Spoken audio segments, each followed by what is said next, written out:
من الشيطان الرجيم بسم الله الرحمن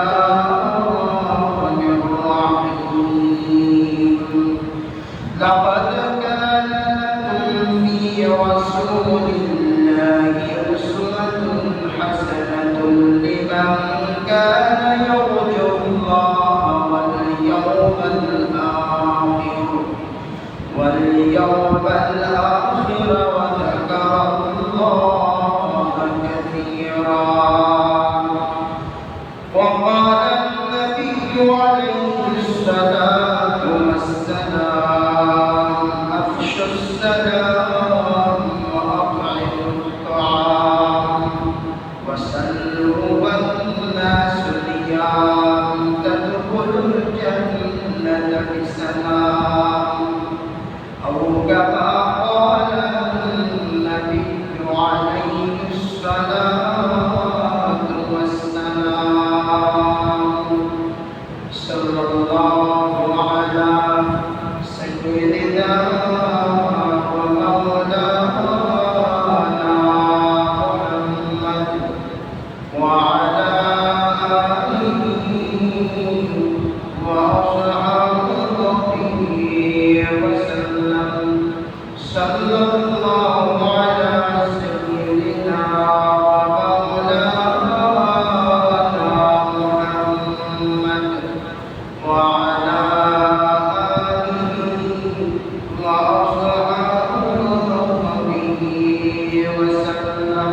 لا إله إلا الله لا إله إلا الله لا إله إلا الله لا إله إلا الله محمد رسول الله. আল্লাহ রাব্বুল আলামিনের দরবারে লক্ষ শুকর যে আল্লাহ রাব্বুল আলামিন আমাদেরকে পবিত্র জুমার নামাজ আদায় করার জন্য মসজিদের মধ্যে হাজির হওয়ার তৌফিক আল্লাহ রাব্বুল আলামিন দান করেছেন। তাই আল্লাহ দরবারে আমরা শুকরিয়া আদায় করি, আমরা সকলে বলি আলহামদুলিল্লাহ। আমি পবিত্র কোরআনের একখানা আয়াত তিলাওয়াত করেছি, যে আয়াতের মধ্যে আল্লাহ রাব্বুল আলামিন আমাদেরকে উদ্দেশ্য করে বলতেছেন, লাকাদ কানা লাকুম ফি রাসূলিল্লাহি উসওয়াতুন হাসানাহ, যে তোমাদের জন্য নবী করিম সাল্লাল্লাহু আলাইহি ওয়াসাল্লামের মধ্যে রয়েছে উত্তম নমুনা, উত্তম আদর্শ।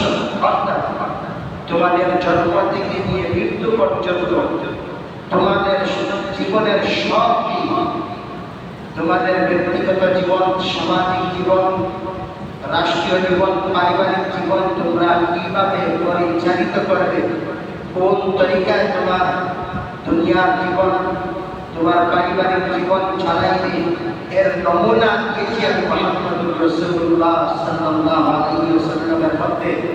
অর্থাৎ তোমার জীবনের সর্বক্ষেত্রে তুমি রাসূল করিম সাল্লাল্লাহু আলাইহি ওয়াসাল্লামের কাজ কর্মগুলোকে তুমি অনুসরণ করো। তুমি কোন কাজ, তোমার পারিবারিক কাজ তুমি কিভাবে করবা, সাংসারিক কাজ তোমার কিভাবে করবা, তোমার দুনিয়ার অন্যান্য বিভিন্ন ব্যবসা বাণিজ্য, লেনদেন, অন্যের সাথে আচার আচরণ কিভাবে করবা, তার পরিপূর্ণ নমুনা রয়েছে মুহাম্মদুর রাসূলুল্লাহ সাল্লাল্লাহু আলাইহি ওয়াসাল্লামের মধ্যে।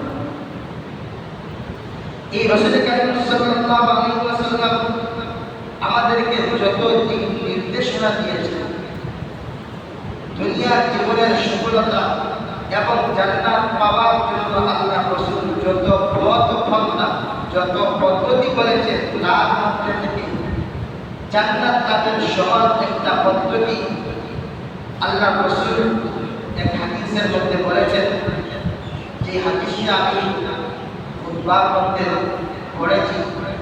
আল্লাহ রাসূলের সাহাবী হযরত আব্দুল্লাহ ইবনে সালাম রাদিয়াল্লাহু তাআলা বলেন যে আল্লাহ রাসূল সাল্লাল্লাহু আলাইহি ওয়াসাল্লাম বললেন, হে আমার উম্মত, আফশুস সালাম ওয়া আতইমুত তাআম ওয়া সাল্লু ওয়ান নাসু নিয়াম তাদখুলুল জান্নাতা বিসালাম।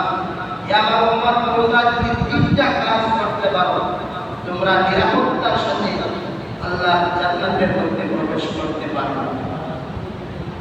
তিনটা কাজ। এক নম্বর রাসূল বলেন আফশুস সালাম, তোমরা সালামের প্রচার প্রসার। দুই নম্বর কাজ আতইমুত তাআম, ক্ষুধার্ত লোকদেরকে খাবার খাওয়া, অর্থাৎ দান খায়রাত এগুলা করে দেওয়া। তিন নম্বর কাজ হলো যখন মানুষ ঘুমাইয়া যাবে তখন তুমি নামাজ পড়ো। যখন মানুষ ঘুমাইয়া যাবে তখন তুমি কি করো? নামাজ পড়ো। তাহলে কি হবে? তাদখুলুল জান্নাতা বিসালাম, তুমি নিরাপত্তার সাথে বিনা বাধায় আল্লাহর জান্নাতের মধ্যে প্রবেশ করবে। কয়টা কাজের কথা রাসূল বলেছেন? জান্নাতে যাওয়ার সহজ মাত্র তিনটা কাজ আল্লাহ রাসূল বলে দিয়েছেন। তিনটা কাজ। সালামের প্রচার প্রসার করা, ক্ষুধার্ত লোকদেরকে যাদের খাবার নেই তাদেরকে খাবারের ব্যবস্থা করা, রাত্রিবেলাতে তাহাজ্জুদের নামাজ পড়া। এই তিনটা কাজ যারা করবে, রাসূল বলেন তাদখুলুল জান্নাতা বিসালাম, তোমরা নিরাপত্তার সাথে শান্তির সাথে বিনা বাধায় আল্লাহর জান্নাতে প্রবেশ করে নাও। এই যে হাদিস যেটা রাসূল বলেছেন, এই হাদিসটা যেই সাহাবী বয়ান করেছেন, এই সাহাবীর নাম ছিল হযরত আব্দুল্লাহ ইবনে সালাম রাদিয়াল্লাহু তাআলা। যিনি মুসলমান হওয়ার আগে তিনি ইহুদি ছিলেন। এই সাহাবীর নাম হলো আব্দুল্লাহ ইবনে সালাম রাদিয়াল্লাহু তাআলা। মুসলমান হওয়ার আগে তিনি কোন ধর্মের মানুষ ছিলেন? ইহুদি ধর্মের মানুষ। তার বংশ মিলিত হয় হযরত ইউসুফ আলাইহিস সালামের সাথে। তিনি মুসলমান হলেন। এই হাদিস এই সাহাবী বয়ান করেছেন, তিনি হলেন আব্দুল্লাহ ইবনে সালাম। তিনি ইহুদি ছিলেন, মুসলমান হলেন কিভাবে? তিনি তার মুসলমান হওয়ার ঘটনা নিজেই বর্ণনা করতেছেন। তিনি বলতেছেন যে আমি জানতাম যে মুহাম্মদুর রাসূলুল্লাহ সাল্লাল্লাহু আলাইহি ওয়াসাল্লাম মদিনা শরীফের মধ্যে হিজরত করে আসবেন। আমি এই কথা জানতাম, যেহেতু তিনি ইহুদি ধর্মের বড় আলিম ছিলেন। আর ইহুদি ধর্মের কিতাব তাওরাতের মধ্যে মুহাম্মদুর রাসূলুল্লাহ সাল্লাল্লাহু আলাইহি ওয়াসাল্লাম কখন দুনিয়াতে আসবেন, মক্কা থেকে মদিনায় কখন হিজরত করবেন, সব কিছু বর্ণনা দেওয়া আছে তাওরাতের মধ্যে। তাই আব্দুল্লাহ ইবনে সালাম যেহেতু এই তাওরাত কিতাবের আলিম ছিলেন, তাই তার জানা ছিল যে অবশ্যই মুহাম্মদুর রাসূলুল্লাহ সাল্লাল্লাহু আলাইহি ওয়াসাল্লাম মদিনা শরীফের মধ্যে আসবেন। তো আব্দুল্লাহ ইবনে সালাম রাদিয়াল্লাহু তাআলা বলেন, আমি একদিন আমার বাড়ির খেজুরের গাছের মধ্যে খেজুরের গাছ পরিষ্কার করতেছিলাম। এই সময় আল্লাহ রাসূল মক্কা শরীফ থেকে মদিনায় হিজরত করে কুবার মধ্যে আসলেন। মদিনার একটা পল্লী, একটা গ্রাম হচ্ছে কুবা, যেখানে মসজিদে কুবা আছে। এই কুবার মধ্যে রাসূল আসার পর আমার কানে খবর আসলো ইসলামের নবী মুহাম্মদুর রাসূলুল্লাহ সাল্লাল্লাহু আলাইহি ওয়াসাল্লাম মদিনা শরীফের মধ্যে এসেছেন। চতুর্দিকে মানুষ আওয়াজ দেওয়া শুরু করলো যে মুহাম্মদুর রাসূলুল্লাহ সাল্লাল্লাহু আলাইহি ওয়াসাল্লাম মদিনা শরীফের মধ্যে এসেছেন। আমি যখন গাছের মধ্যে ছিলাম, যখন এই খবর পেলাম যে আল্লাহর রাসূল মদিনাতুল মুনাওয়ারার মধ্যে এসেছেন, কুবা এলাকার মধ্যে এসেছেন, আমি আনন্দে বললাম আল্লাহু আকবার, সুবহানাল্লাহ। আমি গাছ থেকে নেমে গেলাম। আমার উদ্দেশ্য হলো নবী মুহাম্মদুর রাসূলুল্লাহ সাল্লাল্লাহু আলাইহি ওয়াসাল্লামের সাথে সাক্ষাৎ করা। আমার বিশ্বাস ছিল এই মুহাম্মদুর রাসূলুল্লাহ সত্য নবী। তারপরে তিনি তার সাথে সাক্ষাৎ করার প্রয়োজন পড়ল। আমি গেলাম আল্লাহর রাসূল সাল্লাল্লাহু আলাইহি ওয়াসাল্লামের সাথে সাক্ষাৎ করার জন্য।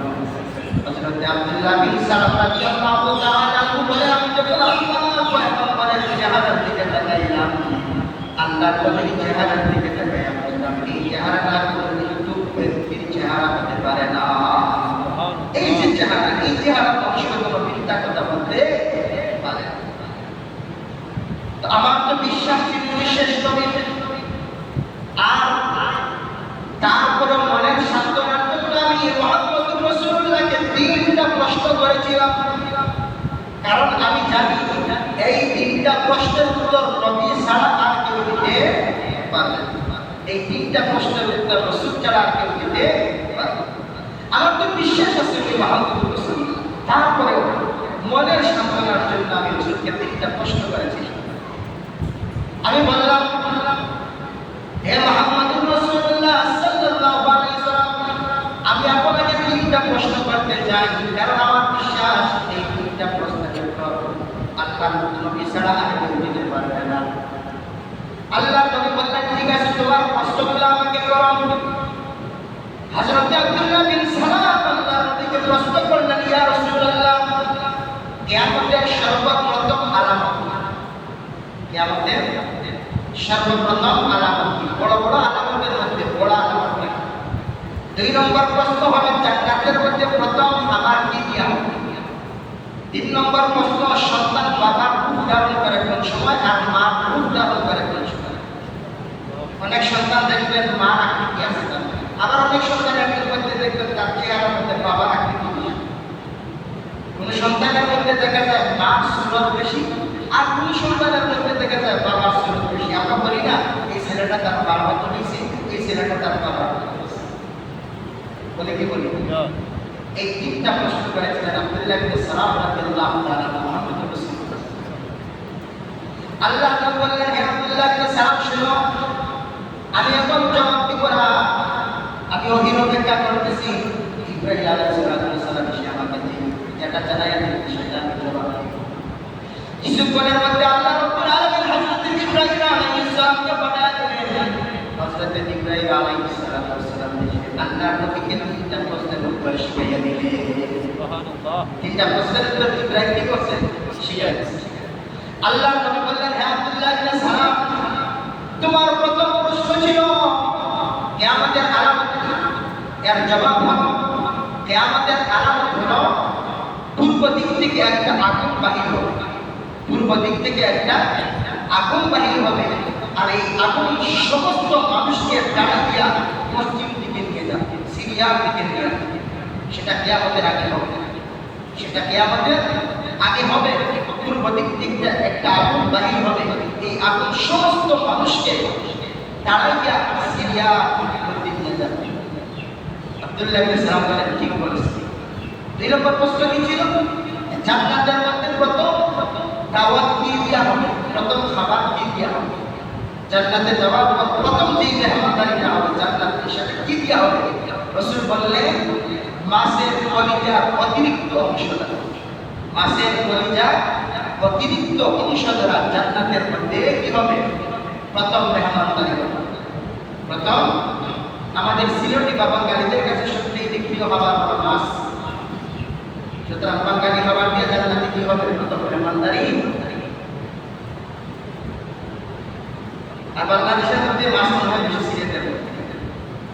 যাই হোক, 3 নম্বর হলো, তুমি প্রশ্ন করেছিলে সন্তান মা রূপ ধারণ করে কখন, আর বাবার আকৃতি সন্তান পায় কখন।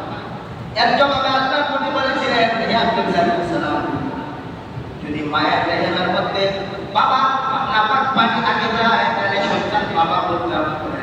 আর মার রেহেমের মধ্যে যদি মায়ের নাপাক পানি আগে যায়, সন্তান মায়ের রূপ ধারণ করে। আগে যদি বাবার নাপাক পানি মার রেহেমে যায়, সন্তান বাবার আকৃতি হবে। আর যদি মার নাপাক পানি যদি আগে বাহির হয়ে যায়, রেহেমের মধ্যে যায়, তাহলে সন্তান মার রূপ ধারণ করে। এই 3টা প্রশ্নের উত্তর দেওয়ার পর হযরত আব্দুল্লাহ ইবনে সালাম বললেন, আমার বিশ্বাস, আমি বিশ্বাস করে নিয়েছি আপনি সত্যি আল্লাহর রাসূল, তার মধ্যে কোনো সন্দেহ। হযরত আব্দুল্লাহ ইবনে সালাম ঈমান গ্রহণ করেন। সুবহানাল্লাহ। আর এই আব্দুল্লাহ ইবনে সালাম এমন সাহাবী, যাকে দুনিয়াতে থাকা অবস্থায় আল্লাহ রাসূল জান্নাতের সার্টিফিকেট দিয়েছেন। সুবহানাল্লাহ। আল্লাহর নবীর সাহাবী হযরত সাঈদ ইবনে আবি ওয়াক্কাস রাদিয়াল্লাহু তাআলা বলেন, নবীজি সাল্লাল্লাহু আলাইহি ওয়াসাল্লাম বসে খাবার খাচ্ছিলেন। আল্লাহর নবীর খাবার খাওয়া শেষ, সামান্য খাবার হয়ে গেল। নবীজি সাল্লাল্লাহু আলাইহি ওয়াসাল্লাম বললেন, এই মুহূর্তে এই খাবারগুলো ওই ব্যক্তি খাবে যে জান্নাতে। সুবহানাল্লাহ। এই খাবারগুলো ওই ব্যক্তি খাবে, মানে খাবার যেগুলো বাকি রয়ে গেছিল, আল্লাহ রাসূল বলেন এই খাবারগুলো ওই ব্যক্তি খাবে যে জান্নাতে। সুবহানাল্লাহ। এর মধ্যে দেখা গেল হযরত আব্দুল্লাহ ইবনে সালাম এসে প্রবেশ করেছেন, আর তিনি খাবারগুলো খেয়েছেন। তো হযরত সাদ ইবনে আবু ওয়াক্কাস বলেন রাসূলুল্লাহর জবান থেকে আমি শুনতে পেলাম আল্লাহর নবী আব্দুল্লাহ ইবনে সালামের বেলায় বুঝি সাক্ষী দিচ্ছেন তিনি একজন জান্নাতের সাহাবী। সুবহানাল্লাহ। যেই সমস্ত সাহাবায়ে কেরাম রাসূলুল্লাহর জবান থেকে জান্নাতের সার্টিফিকেট পেয়েছে তাদের মধ্যে একজন ছিলেন হযরত আব্দুল্লাহ ইবনে সালাম রাদিয়াল্লাহু। কত ভাগ্যবান সাহাবী, দুনিয়াতে থাকা অবস্থায় জান্নাতের সার্টিফিকেট পেয়েছে সেই আব্দুল্লাহ ইবনে সালাম রাদিয়াল্লাহু তাআলা। আমি মানুষের সাথে যখন রাসূলের কাছে আসলাম সর্বপ্রথম আউয়ালু মা তাকাল্লামা বিহি আউয়ালু শাইইন মা তাকাল্লামা বিহি আল্লাহ রাসূল সর্বপ্রথম আমরা রাসূলের কাছে যাওয়ার সর্বপ্রথম যে কথাটা রাসূল আমাদেরকে নসিহত করেছিলেন সেটা হলো আফশুস সালাম। যে হাদিসটা আমি বলেছিলাম তোমরা সালামের প্রচার প্রসার কি করো। সালাম মানে কি? আসসালামু আলাইকুম, যেটা আমরা একজন আরেকজনের সাথে সাক্ষাৎ করার পর আমরা বলে থাকি। এই সালাম হচ্ছে দেওয়া সুন্নাত। এই সালামের আমল শুরু হয়েছে জান্নাত থেকে। সুবহানাল্লাহ। সালামের আমল শুরু হয়েছে কবে থেকে? জান্নাত থেকে। আপনারা জানেন আল্লাহ পাক রব্বুল আলামিন পয়গম্বর হযরত আদমকে সৃষ্টি করলেন। হযরত আদম আলাইহিস সালামকে সৃষ্টি করার পর আল্লাহ ফেরেশতাদেরকে ডেকে দিলেন, ও আদম যাও ওই ফেরেশতাদেরকে ডেকে দিয়ে সালাম করো। সুবহানাল্লাহ। আর তুমি সালাম দেওয়ার পর ফেরেশতারা তোমাকে কি জবাব দেয় সেটা তুমি ভালো করে শুনবা। এটাই হচ্ছে তোমার আর তোমার সন্তানদের পরস্পর শুভেচ্ছা বিনিময়ের বাক্য। সেটাই হবে তোমার আর তোমার সন্তানদের একে অপরের সাথে সাক্ষাতের সময় পরস্পর শুভেচ্ছা বিনিময়ের বাক্য। আল্লাহ তাআলার পাইয়া হযরত আদম আলাইহিস সালাম ফেরেশতাদের মজলিসের মধ্যে বললেন আসসালামু আলাইকুম। ফেরেশতারা তখন জবাবে বললেন ওয়া আলাইকুমুস সালাম ওয়া রাহমাতুল্লাহ। আদম বলেছেন শুধু আসসালামু আলাইকুম, আর ফেরেশতারা জবাব দিয়েছেন ওয়া আলাইকুমুস সালাম ওয়া রাহমাতুল্লাহ। এখান থেকে মুহাদ্দিসিনে কেরামগণ মাসআলা বাহির করেছেন, যিনি সালাম দিবেন তিনি কি পরিমাণ দায়িত্ব দ্বারা সালাম দিবেন, সালাম দিলে উত্তর দেওয়ালা এতে আরেকটু বাড়াইয়া উত্তর দেওয়াটা উত্তম। যেমন আপনি আদমকে বলেন আসসালামু আলাইকুম, যিনি সালাম দিয়ে জবাব দিবেন তিনি বলবেন ওয়া আলাইকুমুস সালাম ওয়া রাহমাতুল্লাহ। একটু বাড়াইয়া জবাব দেওয়ার সময় একটু বাড়াইয়া। আপনি সালাম দেন আসসালামু আলাইকুম ওয়া রাহমাতুল্লাহ, যিনি উত্তর দিবেন তিনি বলবেন ওয়া আলাইকুমুস সালাম ওয়া রাহমাতুল্লাহি ওয়া বারাকাতুহু। এটা হচ্ছে সুন্নাত তরিকা। সালাম দেওয়ালা যে পরিমাণ সালাম দিবে আপনি উত্তর দেওয়ার সময় একটু বাড়াইয়া উত্তর দিবেন। তো এই সালামের আমল শুরু হয়েছে কোথায় থেকে? বলে জান্নাত। কোথায় থেকে? জান্নাত থেকে। আল্লাহ রাসূল বলেন আফশুস সালাম, হে বরকত সালামের প্রচার প্রসার করো। সুবহানাল্লাহ। মাজমাউজ জাওয়াইদের হাদিস, মাজমাউজ জাওয়াইদ হাদিসের কিতাবের ভিতরে এসেছে আল্লাহর নবী সাল্লাল্লাহু আলাইহি সাল্লাম বলেন আল্লাহর কোন বান্দা যদি প্রতিদিন 20 বার সালাম দেয়, কতবার? 20 জন মানুষকে পাইল আর 20 বার সালাম দিল, ওই ব্যক্তি যদি ওই দিন মারা যায় অবশ্যই আল্লাহর জান্নাত তার জন্য আবশ্যক হয়ে যায়। সুবহানাল্লাহ। আমরা প্রতিদিন 20-25 জন মানুষের সাথে সাক্ষাৎ হয় কি হয় না? এই 20 জন মানুষকে যদি আপনি প্রতিদিন সালাম দিতে পারেন আল্লাহ পাকের ওই দিন মারা গেলে আপনার জান্নাত আপনার জন্য ওয়াজিব হয়ে যাবে। সুবহানাল্লাহ। শুধু তাই নয়, এই সালামের দ্বারা যদি আপনি সালাম দেন আল্লাহ আপনাকে 10টা নেকি দান করবে। সুবহানাল্লাহ। 10টা। নবী করিম সাল্লাল্লাহু আলাইহি ওয়াসাল্লাম মসজিদে নববীর মধ্যে বসা, হঠাৎ করে একজন ব্যক্তি মসজিদে নববীর ভিতরে প্রবেশ করলেন, বললেন আসসালামু আলাইকুম। আল্লাহ নবী বললেন বসে যাও। এই লোকটা বসে গেল, আল্লাহ নবী বললেন 10। কত? 10। কিছুক্ষণ পর আরেকজন ব্যক্তি এসে মসজিদে নববীর ভিতরে প্রবেশ করলেন, বললেন আসসালামু আলাইকুম ওয়া রাহমাতুল্লাহ। রাসূল বললেন বসে যাও, বললেন 20। কি বলছে? 20। কিছুক্ষণ পর আরেকজন ব্যক্তি মসজিদে নববীর ভিতরে প্রবেশ করলো, ভিতরে প্রবেশ করার পর বলল আসসালামু আলাইকুম ওয়া রাহমাতুল্লাহি ওয়া বারাকাতুহু। আল্লাহ নবী বললেন বসে যাও, তারপর বললেন সুবহানাল্লাহ। অর্থাৎ আপনি যদি কাউকে আসসালামু আলাইকুম বলেন, আপনার আমল নামায় 10 নেকি দেওয়া হবে। আর যদি বলেন আসসালামু আলাইকুম ওয়া রাহমাতুল্লাহ, 20 নেকি দেওয়া হবে। আর যদি বলেন আসসালামু আলাইকুম ওয়া রাহমাতুল্লাহি ওয়া বারাকাতুহু, আল্লাহ আপনার আমল নামার মধ্যে 30 টা নেকি দান করবে। সুবহানাল্লাহ। তাহলে সালাম একটা ইবাদত, শুধু সালাম একটা ইবাদতের মাত্রা নয়, বরং দুনিয়াতে পরস্পরের মধ্যে মহব্বত সৃষ্টি হওয়ার আলামত, মহব্বত সৃষ্টি হওয়ার, পরস্পরের মধ্যে মহব্বত সৃষ্টি হওয়ার পদ্ধতি হলো সালাম। আল্লাহ রাসূল বলেন, হে আমার উম্মত, লা তাদখুলুল জান্নাত হাত্তা তুমিনু, তোমরা জান্নাতে যেতে পারবে না যতক্ষণ পর্যন্ত পরিপূর্ণ মুমিন না হয়েছো। ওয়ালা তুমিনু হাত্তা তাহাব্বু, আর যতক্ষণ পর্যন্ত একে অপরকে আল্লাহর রাস্তায় মহব্বত না করেছো, তোমরা পরিপূর্ণ ঈমানদার হতে পারবে না। আর একে অপরের মধ্যে মহব্বত সৃষ্টি হওয়ার আলামত হলো, পদ্ধতি হলো আফসুস সালাম। তোমরা একে অপরকে সালাম দাও, তোমরা একে অপরকে কি করো? সালাম দাও। আল্লাহ রাসূল সাল্লাল্লাহু আলাইহি ওয়াসাল্লাম ছোট ছোট বাচ্চাদের কাছ থেকে রাসূল যাচ্ছিলেন, এই ছোট বাচ্চাদেরকে রাসূল থেকে বললেন আসসালামু আলাইকুম। তাহলে জান্নাতে যাওয়ার এক নম্বর আমার রাসূল কি বলেছেন? আফসুস সালাম। তোমরা বেশি করে সালামের প্রচার প্রসার, সালামের যেই ঘরের মধ্যে সালামের প্রচার প্রসার থাকবে, ঘরের মধ্যে স্বামী আসার পর স্ত্রী যদি স্বামীকে আসসালামু আলাইকুম বলে, তাহলে এই স্বামী আর স্ত্রীর মধ্যে কখনো ঝগড়া বিবাদ হতে পারে। কারণ রাসূল বলেছেন পরস্পরের মধ্যে মহব্বত সৃষ্টি হওয়ার পদ্ধতি হলো সালাম। তো যেখানে স্বামী স্ত্রী একে অপরকে সালাম দিবে, সেখানে ঝগড়া হবে কেন? হ্যাঁ, সুতরাং যেই ঘরের মধ্যে স্বামী স্ত্রীর মধ্যে ঝগড়া আছে, সেখানে স্বামী যদি স্ত্রীকে দেখার পর বাড়িতে আসার পর আসসালামু আলাইকুম বলে, স্ত্রী যদি স্বামীকে দেখার পর আসসালামু আলাইকুম বলে, আমার বিশ্বাস আল্লাহ তাদের মধ্যে মহব্বত সৃষ্টি করে দিবে। সুবহানাল্লাহ। রাসূলুল্লাহর তরিকার পর চলবনা তো ঝগড়া ফাসাদ হবে।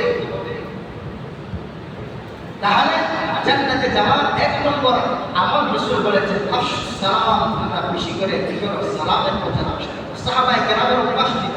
আল্লাহ রাসূলের এক সাহাবী হযরত আব্দুল্লাহ ইবনে আমর ইবনে আস রাদিয়াল্লাহু তাআলা, তিনি বাজারে যাইতেন এই উদ্দেশ্যে যে বাজারে গেলে মানুষের সাথে সাক্ষাৎ হবে বেশি, আর সালামও দিব বেশি, সওয়াবও হবে বেশি।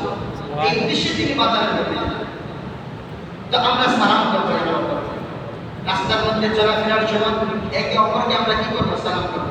রাসূল বলতেছেন কিয়ামতের আগে মানুষ লোক দেখে দেখে সালাম দেবে, মানে সালামটা নির্দিষ্ট হয়ে যাবে, সবাইকে একে অপরকে সালাম করবে না, বরং মানুষ মুখ দেখে দেখে সালাম দেবে। কি করবে? মুখ দেখে দেখে সালাম দেবে। অথচ রাসূল বলেন তুমি যাকে চিনো অথবা যাকে চিনো না তাকে সালাম দাও।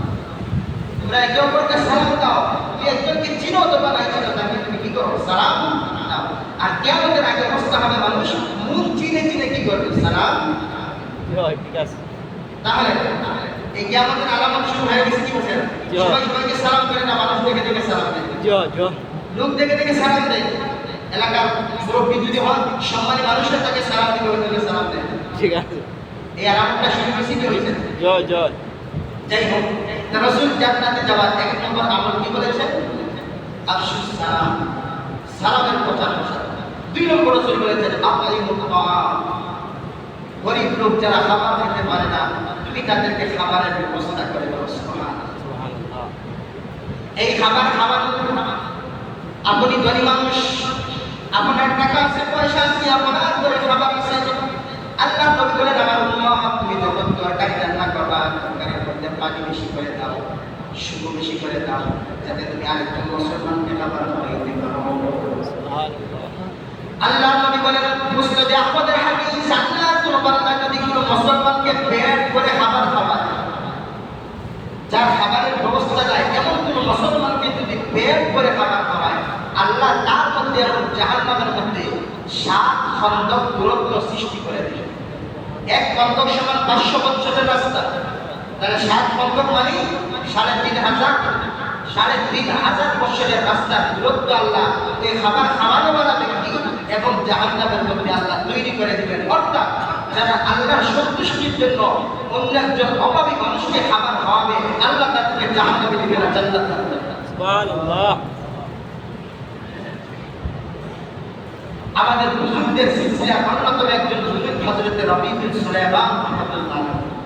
এই বুজুর্গের নাম কি বলেছি? রবি বিন সুলাইমান।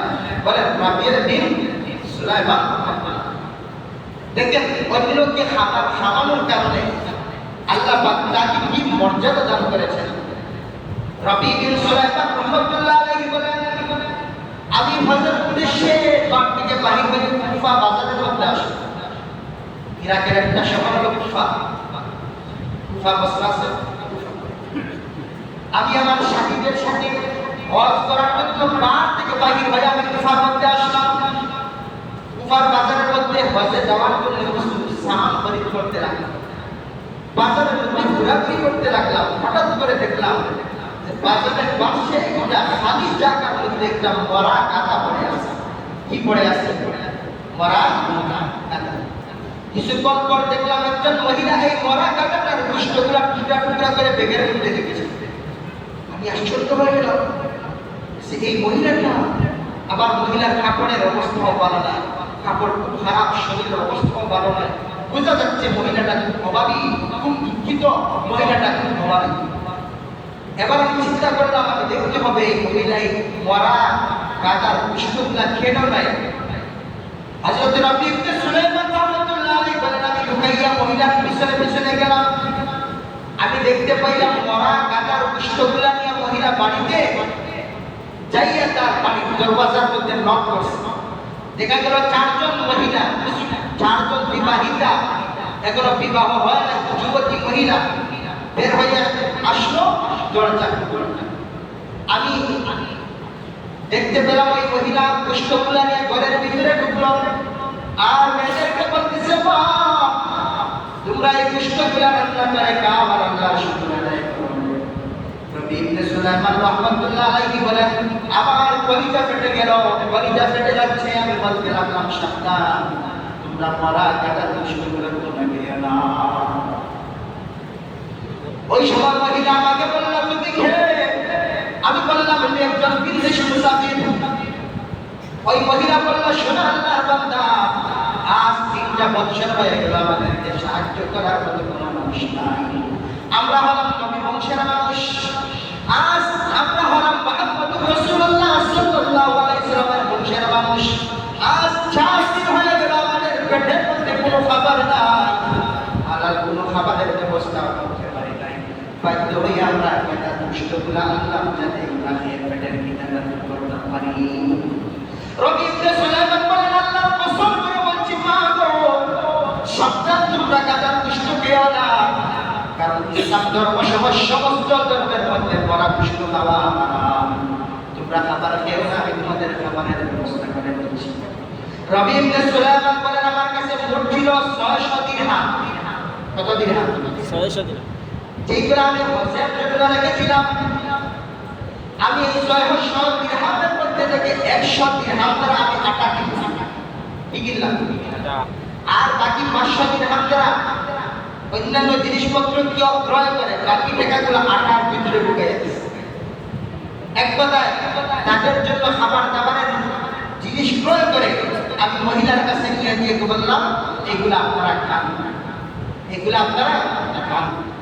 মহিলা তখন আমাকে বলেছিল, আল্লাহ তোমাকে উত্তম বদলা দান করুন, আল্লাহ তোমাকে জান্নাত দান করুন, তোমার বিষ্ণুর গুনাহকে আল্লাহ মাফ করে দেন। সুবহানাল্লাহ। রবি ইবনে সুলাইমান রাহমাতুল্লাহ আলাইহি বলেন, আমি তাদেরকে খাবারগুলো দিয়ে আমার সাথীদের কাছে এসে বললাম, আমি বসে যাব না, কারণ যাবেন কোথায় থেকে? টাকাগুলো দিয়ে তো ওই লোকদেরকে খাবার কিনে দিয়েছেন, টাকা তো আর নাই, বসে যাবেন কিভাবে?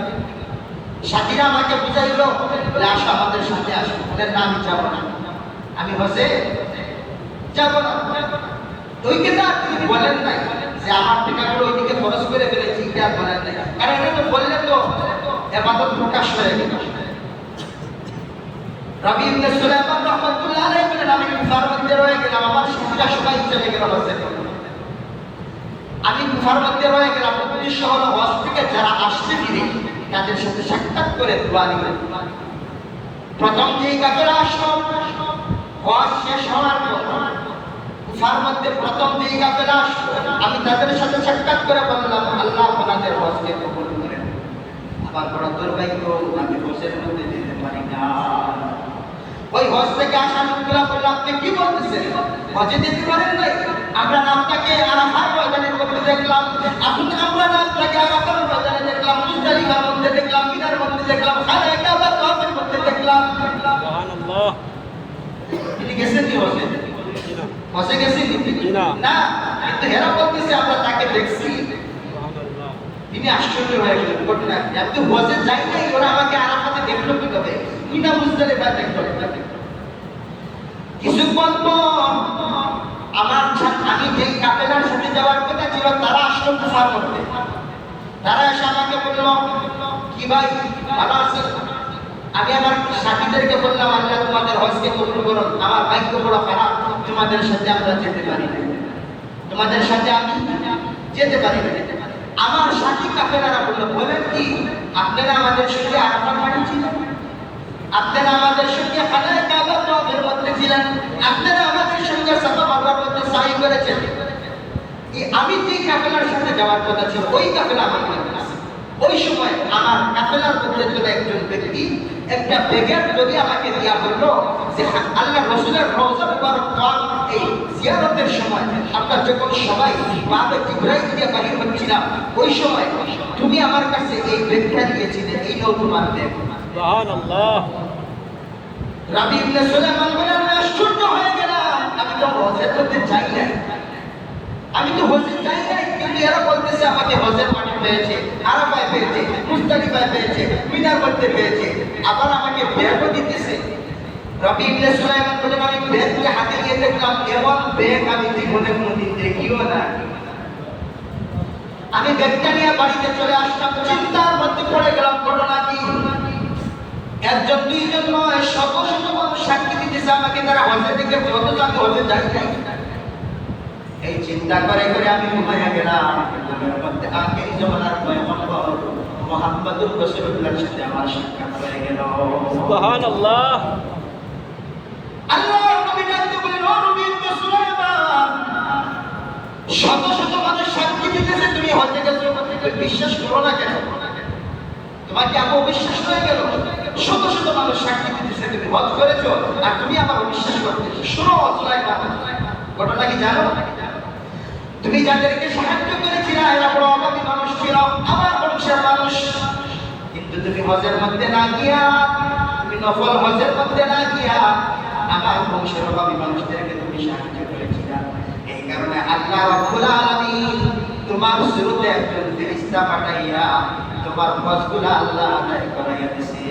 সুবহানাল্লাহ। এই ফেরেশতা এই বছর হজ করেছিলাম নয়, এর বিন্দু সুলাইমান কিয়ামত পর্যন্ত প্রতি বছর ওই ফেরেশতা তোমার প্রত্যেক হজ আদায় করবে। সুবহানাল্লাহ। আর তুমি আমার বংশের মানুষের জন্য 600 টাকা খরচ করেছিলা, তুমি যেই ব্যাগটা পেয়েছো, এই ব্যাগের মধ্যে আল্লাহ রাব্বুল আলামিন ফেরেশতার মাধ্যমে 6000 দিনার আল্লাহ তোমাকে দান করেছে। সুবহানাল্লাহ।